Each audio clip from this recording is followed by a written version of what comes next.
여러분 안녕하십니까? 뉴스투데이 강원입니다. 반도체 전문 인력을 양성하기 위한 한국반도체교육원이 원주에서 첫 교육생을 받고 수업에 들어갔습니다. 반도체 공유대학, 고교 반도체학과와 함께 강원형 반도체 전문 인력 10,000명 양성을 위한 중추적인 역할을 할 것으로 기대됩니다. 권기만 기자가 취재했습니다. 국내 최초의 공공형 반도체 전문 교육기관인 한국반도체교육원이 첫 수업에 들어갔습니다. 실제 반도체 제조 공정에 사용하는 설비와 첨단 기술을 직접 경험해 볼 수 있는 장비 100여 대를 갖추고 반도체 설계와 측정 분석, 유지 보수 등 각 분야별 전문가들이 직접 강의를 진행합니다. 원래 일반적으로 학교에서는 이론 수업만 많이 하는데 한국반도체교육원에서 좀 더 자세히 장비 사용 방법이나 장비의 이해도를 높일 수 있어서 정말 좋았습니다. 임시로 진행되는 첫 교육과정이지만 지역 대학생과 고등학생은 물론 현직에 있는 관계자들도 신청할 정도로 관심이 높습니다. 국내 대표적인 반도체 기업인 삼성전자와 DB하이텍에서 실습 장비까지 기증하며 반도체 교육원 운영에 힘을 보태고 있습니다. 사람의 경쟁력에서부터 나오는 것 같습니다. 기술도 결국 사람이고, 그래서 오늘 이 한국반도체교육원이 우리나라 반도체 산업의 초심을 다시 일깨우는데 자극이 될 것 같습니다. 먼저 상지대학교에서 임시로 운영하며 교육과정과 시스템을 가다듬고 국비 200억 등 426억 원을 투입해 원주 학성동에 건립하는 교육원이 준공되는 2026년부터 정식 운영한다는 계획입니다. 반도체에는 가장 중요한 인력 양성 부분인데요. 이것을 드디어 대한민국 최초의 공공형 반도체 교육기관이 문을 열었다는 데 그 의미가 있습니다. 올해 2월 강원도 내 7개 대학이 함께 시작한 반도체 공유대학과 도내 고등학교에서 운영하는 반도체학과, 여기에 반도체 교육원까지. 반도체 전문 인재 육성을 위한 준비는 마무리됐습니다. 이제는 강원도에서 키운 반도체 전문 인재가 일할 수 있는 반도체 기업을 유치해야 하는 과제가 남았습니다. MBC 뉴스 권기만입니다. 강원도교육청 간부가 여러 교원 단체들로부터 경찰과 선관위에 고발됐습니다. 최근 학부모 연수에서 교사를 폄하하고 공직선거법 위반 소지가 있는 발언을 한 게 이유인데요. 교육청은 오해 여지가 있었다면 유감이라며 수사 결과를 지켜보겠다는 입장입니다. 김도균 기자가 보도합니다. 지난주 월요일과 화요일 원주와 춘천에서 연이어 열린 학부모 연수. 강원도교육청이 초등학생 평가 정책에 대한 학부모 이해를 돕기 위해 마련했습니다. 그런데 연단에선 도교육청 과장의 발언이 문제가 됐습니다. 과거 진보교육감 정책을 비판하면서 신경호 교육감의 남은 임기를 언급한 겁니다. 기간은 앞으로 있다는 겁니다. 이 사람 저희가 장담할 수 없습니다. 왠지 아시죠? 그래서 그 일에 학부모님께서 어떤 교육 정책을 가지고 우리 학생들을 어떻게 지도할 것인가를 잘 판단하셔서. 전교조 강원지부는 다음 교육감 선거를 염두에 둔 발언으로 의심된다고 보고 공직선거법 위반 혐의로 선관위에 고발했습니다. 현장 교사의 지지를 받지 못하니 교사들과 교원노조를 폄훼하고 모욕해서라도 학부모들의 지지를 얻고 싶었나 봅니다. 해당 과장은 또 초등학교 학생평가에 교사들이 본분을 다하지 않아 정책 추진에 어려움이 있다고도 말했습니다. 강원교사노조는 해당 과장이 강원 전체 교사를 모욕했다면서 강원경찰청에 고발장을 접수하고 도교육청에 감사를 청구했습니다. 선생님이 존중받는 학교, 그리고 우리가 가르칠 수 있는 교육 환경을 만들기 위해서 강원교사노조는 이번 사안에 강경 대응할 계획입니다. 해당 과장은 항의하는 교사들에게 잘못이 없다고 말하면서 반발이 커졌습니다. 강원도교육청은 오해의 여지가 있었다면 유감이라고 밝혔지만 공직선거법 위반은 동의하기 어렵다며 수사 결과를 보고 감사에 착수할지 결정하겠다고 밝혔습니다. MBC 뉴스 김도균입니다. 강원도교육청이 2학기 늘봄학교 확대 추진에 따라 늘봄학교 전담사 109명을 새로 채용합니다. 이번에 채용하는 늘봄학교 전담사는 행정 업무와 프로그램 운영, 강사 선발과 관리 등 늘봄학교의 전반적인 업무를 담당합니다. 채용은 무기계약 근로자 형태고 기존의 돌봄 전담사와 방과후 전담사 479명의 늘봄학교 전담사 직종 전환도 동시에 진행됩니다. 오는 26일에 올림픽이 개막하는 프랑스 파리에서는 다음 달 말부터 장애인 선수들이 출전하는 패럴림픽 대회도 함께 열리는데요. 강원도에서는 사격과 보치아 종목에서 모두 4명이 출전합니다. 금빛 사냥에 나선 이들을 이준호 기자가 만나봤습니다. 태극마크를 단 선수들이 관역을 향해 공기소총을 겨눕니다. 10m를 날아간 총알은 지름 4.5cm의 관역을 관통합니다. 관역을 확대해서 보니 대부분 총알이 직경 5mm의 10점대 관역에 명중했습니다. 사격 훈련을 하는 강릉시청 소속의 선수 4명 중 3명은 파리 패럴림픽 국가대표로 출전합니다. 팀의 막내 이유정 선수는 대회 첫날 경기에서 첫 메달 사냥에 도전합니다. 제가 잘 스타트를 잘 할 수 있다고 생각을 해요. 그래서 남은 저희 선수들한테도 좀 도움이 힘이 되지 않을까. 팀의 맏형 심영집 선수는 3년 전 동메달을 목에 걸었던 도쿄 패럴림픽보다 높은 성적을 내는 게 목표입니다. 제 주 종목이 공기소총 입사거든요. 지금 기록도 나쁘지 않고 그리고 또 제가 또 자신 있는 종목이고. 지난 1월 강릉시청 팀에 합류한 박진호 선수는 금메달은 물론 다관왕까지도 노립니다. 올해 한국 신기록을 6번이나 갈아치울 정도로 실력 향상이 두드러집니다. 어느 정도 성적이 나오던 상태였지만 더 나올까라는 의문이 있었는데요. 여기 와서 더 향상될 수 있다라는 느낌이 들고 있습니다. 런던 패럴림픽 금메달리스트이자 강릉시 장애인 사격부의 산증인 강주영 감독은 대회 시작까지 남은 40여일 동안 후배에게 아낌없는 조언을 이어갈 예정입니다. 선수들이 지금처럼 계속 훈련 열심히 하고 해서 좀 더 발전해서 올림픽을 좀 즐기고 왔으면 좋겠어요. 잘할 거라 믿습니다. 다음 달 28일부터 9월 8일까지 열리는 파리 패럴림픽은 전 세계 180여 개 나라의 4,400여 명이 출전합니다. 우리나라에서는 70명 안팎의 선수가 참가하는데 이 중 4명이 강원도 선수입니다.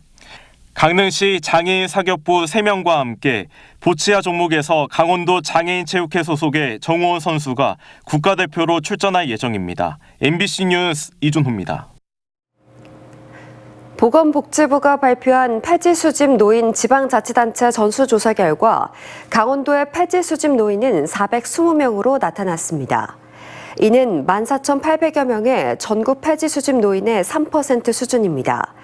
전국 폐지 수집 노인의 월 평균 소득은 76만 6천 원입니다. 지난해 12월 정부는 폐지 수집 노인 대책을 발표하고 합동 전수조사를 거쳐 공공형 노인 일자리로 연계하거나 맞춤형 복지제도를 지원하겠다고 밝혔습니다. 규정을 어긴 군기 훈련을 시켜 훈련병을 숨지게 한 중대장과 부중대장이 구속 상태로 재판에 넘겨졌습니다. 검찰은 당시 비정상적인 완전 군장이 확인됐다며 과실치사가 아닌 학대치사죄를 적용했습니다. 보도에 이성미 기자입니다. 지난 5월 육군 12사단 신병교육대에서 21살 박모 씨가 군기훈련 도중 쓰러져 이틀 만에 숨졌습니다. 이 사안을 수사한 검찰은 군기훈련 요건에 맞지 않는 위법한 훈련이 확인됐다며 신병교육대 중대장과 부중대장에 대해 경찰에서 송치된 업무상 과실치사죄 대신 학대치사죄 등을 적용해 기소했습니다. 조사 결과 부중대장은 훈련병들에게 지급되지 않은 보급품은 책으로 채우게 한 비정상적인 완전군장을 짊어지게 한 뒤 총까지 들려 연병장을 보행하게 했습니다. 또한 뒤이어 나타난 중대장은 완전 군장 상태로 선착순 달리기와 팔굽혀펴기, 뜀 걸음을 잇따라 지시한 것으로 드러났습니다. 중대장과 부중대장은 또한 군기훈련 전 소명할 기회를 주거나 훈련장 온도 지수를 파악하는 등 적법한 절차도 지키지 않은 것으로 조사됐습니다. 이 때문에 검찰은 3년 이상 징역형이 가능한 학대치사 혐의로 피의자들을 재판에 넘겼습니다.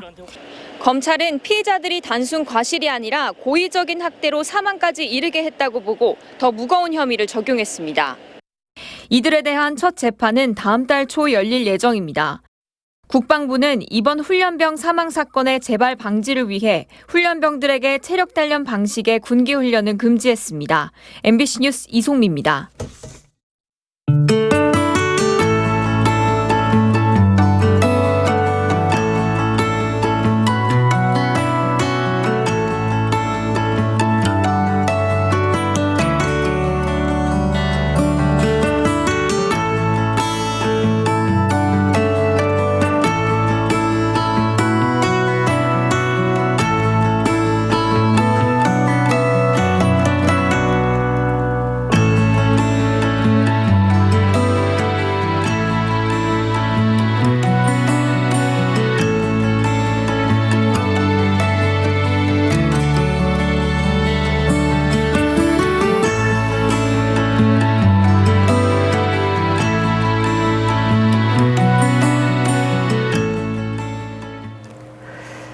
농산물 품질관리원 강원지원이 민간 재고 벼 5만 톤 매입을 위한 검사를 시작했습니다.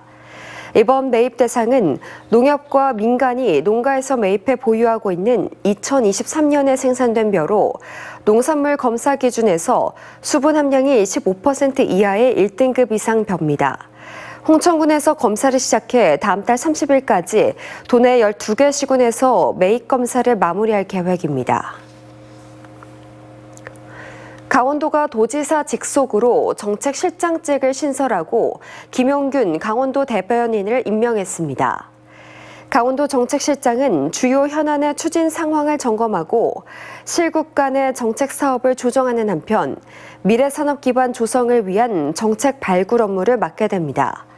김용균 정책실장은 기존 조직의 업무 성과를 최대한 존중하면서 정책을 효과적으로 알리기 위해 메시지 교육 조율에도 최선을 다하겠다고 밝혔습니다. 서울 서희초 교사 순직 1주기를 맞아 강원도교육청이 도교육청 희생순직 교직원상 앞에서 교육활동 침해로 순직한 교사를 추모하고 교육활동 보호를 위한 교육공동체 공동선언문을 낭독했습니다. 공동선언문에서는 스승과 학생의 상호 존중 학교 문화 조성, 교원의 권익 보호 등의 내용이 담겼습니다. 강원교사 노조와 정교조 강원지부는 강원도교육청 간부가 교사를 폄하하는 등 교육활동 침해를 했다는 이유로 공동선언문 낭독에 불참했습니다. 춘천시의 지난해 장애인 편의시설 설치율이 90%로 조사됐습니다. 조사 대상은 1998년 이후 신축이나 증축된 공원과 공공건물 등 천여 곳으로 접근로와 장애인 주차구역, 화장실 등 장애인의 편의시설 26개 항목입니다. 조사 결과 편의시설의 설치율은 전국 평균보다 0.5% 높은 89.7%를 기록했고 편의시설 기준을 전부 충족한 적정 설치율은 전국 평균보다 2% 높은 81.4%로 조사됐습니다. 원주시 문마급 동아산업단지의 소공인 복합지원센터가 내년 5월 준공을 목표로 구축됩니다. 원주시는 동아산업단지 공동직장 어린이집 보수와 공장동 증축을 통해 교육실과 회의실 등을 갖춘 소공인 복합지원센터를 꾸릴 계획입니다. 특히 소규모 사업장이 보유하기 어려운 특수 설비와 첨단 장비도 갖춰 제품 개발과 온라인 마케팅까지 원스톱으로 지원할 계획입니다. 강릉시가 맞벌이와 휴일 근무 등으로 발생하는 보육 공백에 대처하기 위해 다양한 맞춤 보육 제도를 도입했습니다. 보육 공백 형태에 따라 이용할 수 있도록 야간 연장 보육을 기존 10곳에서 32곳으로 늘리고 시간제 보육은 4곳에서 9곳, 휴일 보육도 2곳에서 4곳으로 확대 운영하고 있습니다. 또 다니는 어린이집이 야간이나 휴일 보육 서비스를 제공하지 않으면 다른 어린이집을 이용할 수 있도록 했습니다. 음주운전 교통사고로 징역형과 집행유예를 선고받고도 또다시 운전대를 잡은 30대가 경찰에 붙잡혔습니다. 원주경찰서는 지난 10일 밤 11시쯤 광주 원주 고속도로에서 경찰의 정차 요구를 무시한 채 고속도로를 빠져나가 운행 중이던 오토바이와 주타된 차량을 친 30대 운전자를 도수치상과 음주운전 혐의로 구속했습니다. 이상으로 뉴스를 마칩니다. 시청해주신 여러분 고맙습니다.